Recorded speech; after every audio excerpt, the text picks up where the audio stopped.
Good day everyone and welcome back to my channel. My name is Cailyn and this is Foundation First. Today we're going to be talking about the types of skills that children need to learn to be able to read. Well, what skills do you need to be able to learn how to read? And to apply those reading skills to then understand what you're reading. First of all, I'm going to read a definition of what reading is to then talk more in depth about that. Then I'm going to move on to naming the skills of reading that we need and why we need them. So to read off a definition from the internet of what reading is. What is reading? Reading is a cognitive process of interpreting written symbols, such as letters, words, and sentences to derive meaning and comprehend the content of written language. It involves decoding the visual representation of text and transforming it into meaningful information and ideas that can be understood and processed by the reader. Now, this isn't my definition. This is one that I found off the internet. And this definition is very good because it describes exactly what we need to do to read, the process of reading. Us as humans are born with an innate ability to learn language, but we don't have that innate ability to learn how to read. Reading is a man-made concept, and therefore we need to use the skills and the abilities that we were born with to compile them to then learn the skill of reading. As it says here, interpreting written symbols. Letters are written symbols. At the end of the day, they're just shapes, which therefore represent sounds, i.e. phonemes, to then put together to create words and then sentences. To then read this, you need to have meaning and be able to comprehend it. There's no point in being able to read something without getting the context and understanding what it's portraying to us. At the end of the day, reading is a method of communication, a written method of communication. If you don't understand what the text is communicating to you, then you're not truly reading. When we talk about decoding, it means we are taking the information that we know about the written text and using that code to then break down the information, is decoding the written language to then be able to create words and sentences. At the end of the day, it is important that what we are reading is understood. If it cannot be understood, then there's no point in having to read it. Sometimes you'll find children who can read beautifully, but you ask them a question about the text and they do not understand what they have read. In this case, it does not mean that they are reading in a language they don't understand.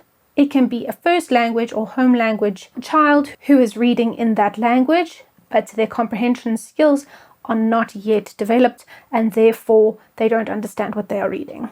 What do we need to be able to read? First and foremost, we need motivation. Before we start any process of learning how to read, we need the motivation to read. We need to build up confidence. We need to build up interest. If we do not have that, because reading is such a complex skill, we need to have that motivation. If we lose that motivation, we cannot move forward in then continuing to learn how to read. Next is vocabulary.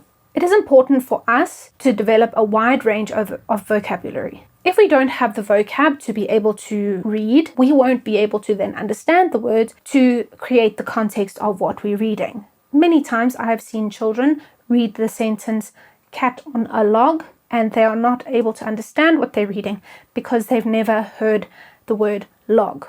To us that seems strange because log is a very common word and simple word, but because they hadn't been exposed to that language, they didn't understand what they were reading. Next is comprehension. As I mentioned before, being able to comprehend what we are reading is extremely important to our reading ability. If we can read the sentence perfectly but not comprehend what it is saying, then we are not truly understanding what the text is trying to communicate to us. Next is directionality. Directionality is important and a very basic skill to learning how to read. When writing in Romanian letters, which is what we use in English, in Italian, in Spanish, etc., we read from left to right. This directionality is important because not all children may start from left to right. Because it's an abstract concept, they need to learn how to read from left to right. They need to know where to start and where to end. Otherwise, children will start reading backwards. Next, sounds and more specifically phonemes. As I've mentioned before, phonemes are the smallest unit of sound in spoken language. Letters are what represent these individual phonemes.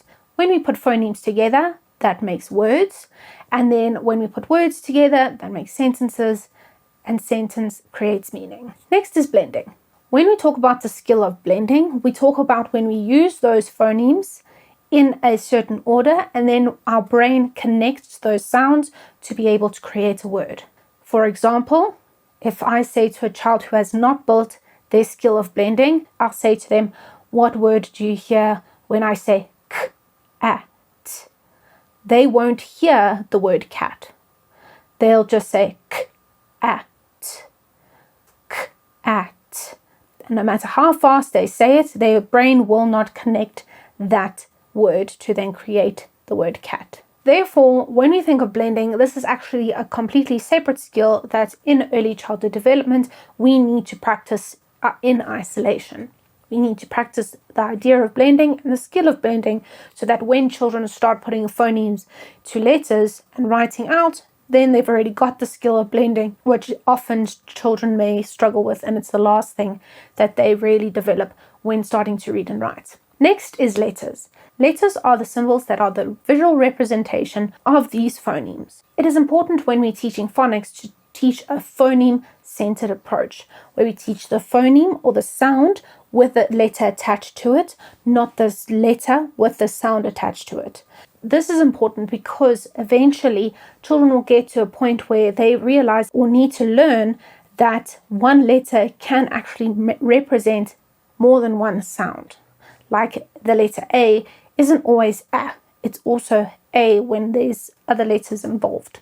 Or I can represent I, or it can represent the sound I. This is important for us to teach the sound first, because once we get to a certain point where one sound can be represented by many different letter symbols, that is when the child is a bit older and can comprehend such things and that level of information, that's when this information is very important to be able to distinguish. And this starts from an early age when they first start learning letters and the phonemes attached to it. Next is visual discrimination. Visual discrimination is being able to discriminate between things that children see. Visual discrimination helps us be able to tell the difference between a square and a rectangle, and when getting to letters, be able to discriminate between the letter A and the letter O, which seems very obvious to us. These very different but very similar letters can be easily confused if a child's visual discrimination is not well established. Some children may have visual processing disorder. When they have visual processing disorder, they are not able to adequately process what they are seeing. They may read something out loud and then not be able to process what they are